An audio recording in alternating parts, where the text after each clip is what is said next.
Petrol અને diesel હોવાનો ખુલાસો. પેટ્રોલ પંપના માલિકનો પેટ્રોલ ડીઝલ અંગે મોટો દાવો. ખેતીની સિઝન અને અફવાના કારણે પેટ્રોલ પંપ પર લાઈનો લાગી. અમેરિકા અને ઈરાન યુદ્ધની અફવાથી પણ પેટ્રોલ પંપે લાઈન લાગી. વાવ થરાદમાં પેટ્રોલ ડીઝલનો જથ્થો પૂરતા પ્રમાણમાં ઉપલબ્ધ છે. લાઈનમાં રહેનારા તમામ ખેડૂતોને ડીઝલ મળે છે.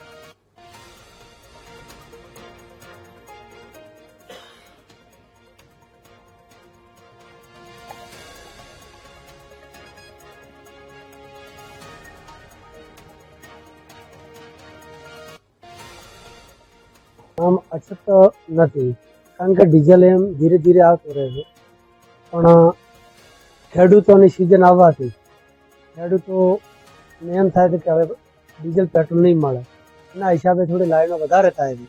પણ પૂરતો માલ મળી રહે છે. અને અમારા પંપે, અમારે આમ તો 3 પંપ છે, એક દોડલા જાનકી પેટ્રોલ પંપ, ભીમા ઉચકા વિશ્વાસ પેટ્રોલિયમ અને આશાદેવી, ત્રણેય મૂળ ખેડૂતોને પૂરતો માલ આપીએ છીએ.